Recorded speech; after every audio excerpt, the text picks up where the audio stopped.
Assalamualaikum warahmatullahi wabarakatuh.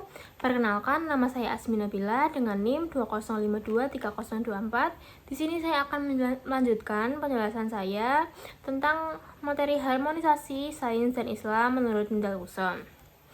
Nah, yang ketiga ada poin tema utama relasi sains dan Islam.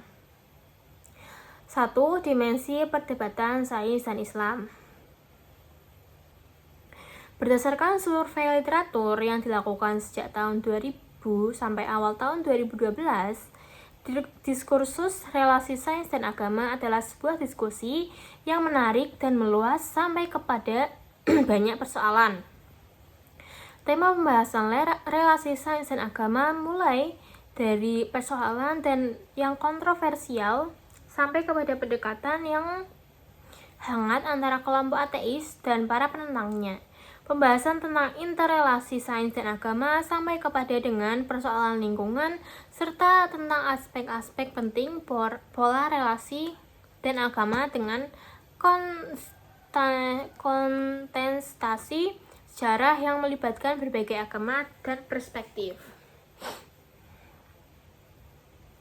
Diskursus sains Islam dengan berbagai ragamnya seperti yang dikembangkan oleh Nasr, Al-Attas, Sartre, Al-Faruqi, Bucaille, dan yang lainnya lebih cenderung kepada perdebatan persoalan teologis daripada keilmuan atau saintifik. Sebagian besar berupaya untuk menonjolkan dan memperkuat peran dan kontribusi keyakinan dan nilai-nilai keagamaan dalam merumuskan sains Islam. Bagi Irfan Habib, yang dibutuhkan umat Islam dewasa ini bukanlah sains Islam yang bersifat eksklusif, tetapi sains dalam peradaban Islam yang bersifat inklusif dan berkembang lintas peradaban. Sebelum para pemikir di atas menekankan betapa pentingnya sains, para pemikir muslim sebelumnya telah banyak menyuarakan bagaimana pentingnya sains dan ilmu-ilmu rasional bagi kemajuan umat Islam. Ernest Renan, Jamaluddin Al-Ghazali, dan Mustafa Kemal pada prinsipnya sangat menekankan peran dan kesesuaian antara ajaran Islam dan sains serta modernitas.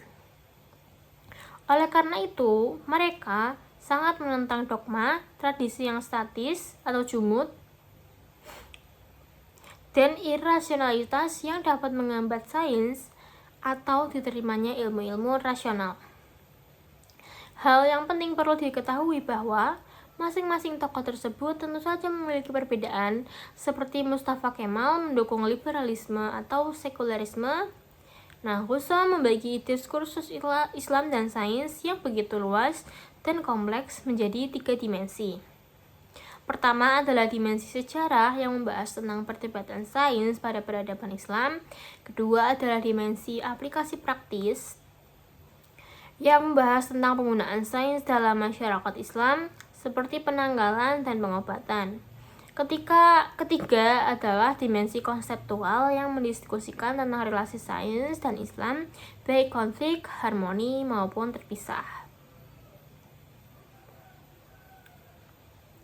Nah, pada kesempatan lain, Husserl membagi 2 tipe terkait dengan masalah penjumpangan sains modern dan agama dalam Islam, yaitu level elit akademik dan level publik. Kelompok pertama cenderung membahas relasi sains modern dan agama secara filosofis dengan mencari prinsip-prinsip mendasar dari kedua komponen tersebut. Kelompok pertama ini berupaya membangun pandangan filosofis dan keagamaan tersendiri sesuai dengan pendekatan yang digunakan. Pendekatan yang digunakan boleh jadi liberal, konservatif, rasional, mistikal, dan sebagainya. Para pemikir yang termasuk kelompok elit akademik ini antara lain Sayyid Hossein Nasr, Muzaffar Iqbal, Ziauddin Sardar, Mehdi Hosseini, Muhammad Abdus Salam, Pervez Hotboy, dan Taner Eddiz. Berbeda dengan kelompok pertama, kelompok kedua adalah berasal dari para dai dan masyarakat umum. Mereka membahas tentang relasi sains modern dan Islam secara lebih luas seperti di sekolah, media, dan toko buku. Persoalan yang dibahas oleh kelompok ini adalah berbagai penemuan ilmiah dan perkembangan teknologi seperti teori Big Bang, teori evolusi Darwin, cloning, dan sebagainya. Dalam konteks dimensi relasi sains modern dan Islam, Husserl tampaknya secara jelas mengklasifikasikannya ke dimensi tersebut sama-sama penting dan saling terkait satu sama lain. Sementara itu, dalam konteks tipe kelompok yang tertarik dan terlibat dalam pembahasan sains modern dan Islam, ia hanya membagi pada dua kelompok besar, yaitu kelompok intelektual dan kelompok publik. Baik level akademik maupun publik tentu saja tidak terlepas dari perdebatan dan fakta historis tentang eksistensi dan peran sains di dunia Islam. Ketiga faktor tersebut boleh jadi menjadi alasan meningkatnya daya tarik untuk mengkaji relasi sains dan Islam tidak hanya bagi akademisi dan praktisi di kalangan umat Islam itu sendiri, tapi juga bagi para akademisi dan praktis secara umum. Nah, yang kedua ada sains dan Al-Quran. Kajian terhadap hubungan sains dan kitab suci Al-Quran tentu saja tidak hanya terjadi pada umat Islam. Persoalan yang sering muncul adalah apakah ayat-ayat pada kitab suci sesuai dengan sains. Persoalan lain adalah apakah kebenaran kitab suci dapat dibuktikan dengan sains atau sebaliknya.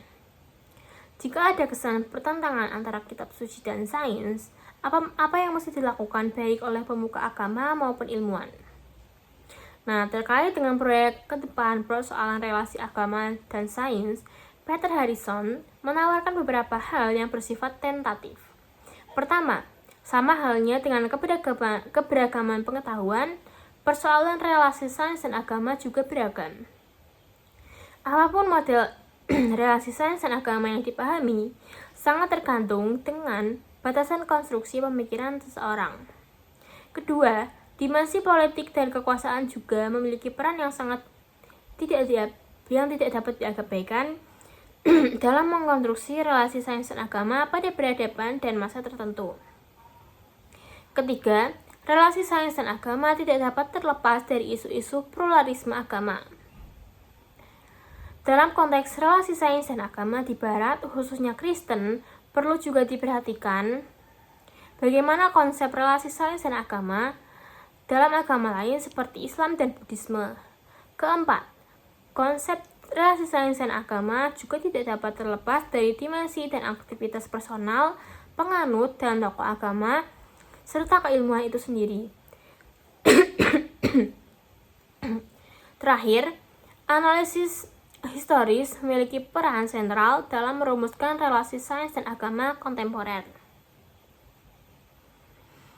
Nah, dalam konteks teologi Kristen,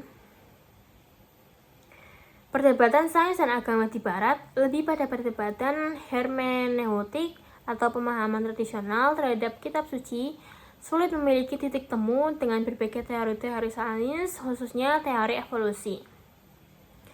Oleh karena itu, pemahaman terhadap kitab suci mesti menggunakan pendekatan alegoris sebagai bagian dari pendekatan hermeneutik.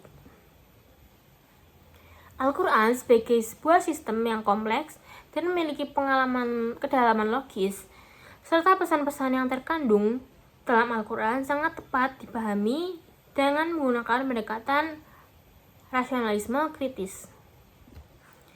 Selanjutnya, modernitas sebagai sebuah tantangan bagi umat Islam. Untuk merespon tantangan tersebut, umat Islam memiliki berbagai perbedaan pendapat dalam menginterpretasikan pesan-pesan yang penting dalam Al-Quran. Kaum modernis cenderung menggunakan interpretasi yang berkesinambungan. Kelompok fundamentalis menentang secara prinsip interpretasi, sedangkan kaum konservatif cenderung melakukan interpretasi dengan batasan-batasan tertentu. Tiga kelompok yang dikemukakan di atas tentu saja tidak dipahami secara kaku. Masing-masing kelompok tentu juga memiliki keberagaman dalam konteks tertentu terkait dengan bagaimana sikap mereka terhadap interpretasi atau penafsiran yang digunakan untuk memahami kitab suci.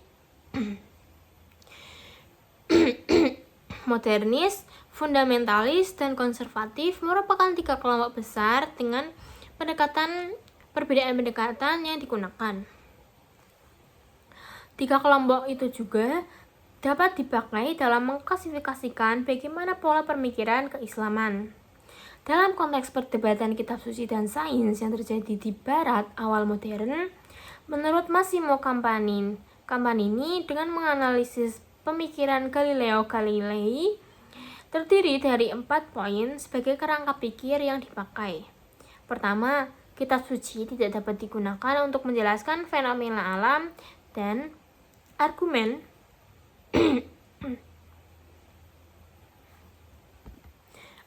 atau masalah-masalah ilmiah. Kedua, kitab suci perlu dipahami dengan menggunakan interpretasi yang bersifat alegoris. Ketiga, kitab suci secara eksklusif berkenaan dengan hal-hal teologis dan moral. Keempat, bahasa kitab suci sederhana atau bahkan sangat sederhana agar mudah dipahami oleh manusia pada umumnya.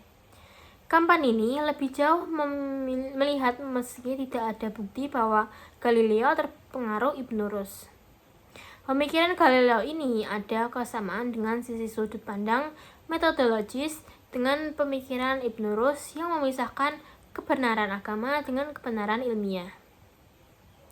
Nah, tentu saja 4 poin utama tersebut tidak dapat begitu saja dihadapkan dengan pola relasi Al-Quran dan sains. Menurut Muzaffar Iqbal, Al-Quran menggunakan kata al-ilm yang sepadan dengan sains dalam bahasa Inggris. Al-ilmu dalam Al-Quran tersebut menunjukkan semua jenis pengetahuan dan tidak hanya terkait dengan pengetahuan tentang alam. Pemahaman terhadap al-ilmu yang mencakup semua jenis pengetahuan bukan berarti tidak ada klasifikasi dan tingkatan pengetahuan. Semua jenis pengetahuan mempunyai kerangka epistemologis yang didasarkan pada konsep pengetahuan dalam Al-Quran. Nah, bagi Ghazali, dalam perspektif Al-Quran, pengajian terhadap alam berarti mengkaji ayat-ayat Allah. Oleh karena itu, kerangka kerja keilmuan dianggap sebagai bagian dari aktivitas keagamaan. Ia merumuskan beberapa karakteristik kerangka ilmiah sebagai berikut. Pertama, kerangka kerja keilmuan adalah dengan pendekatan holistik yang didasarkan pada prinsip kesatuan alam dan pencipta. Kedua, tujuan studi tentang alam adalah untuk mengiring manusia menuju Tuhan dan memahami sifat-sifat Tuhan.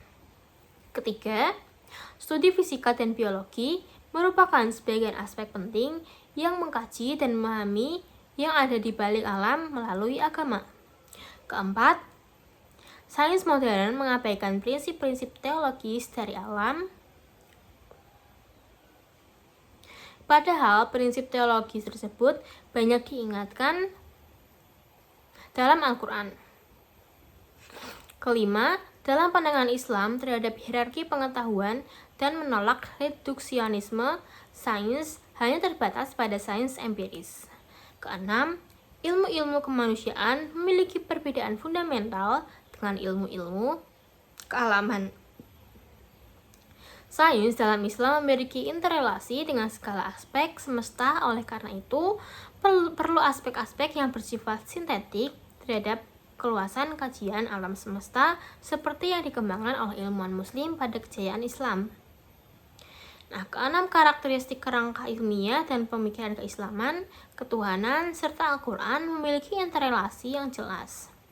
Rumusan tersebut meliputi semua aspek filosofis, baik ontologi, epistemologi, dan aksiologi. Nah, hal yang menarik adalah kelemahan sains modern yang cenderung mengabaikan aspek teologis sering diingatkan oleh Al-Quran. Nah, pandangan tersebut tentu saja tidak luput dari kritik. Baik, sekian dari saya. Wassalamualaikum warahmatullahi wabarakatuh. Akan dilanjutkan oleh video selanjutnya.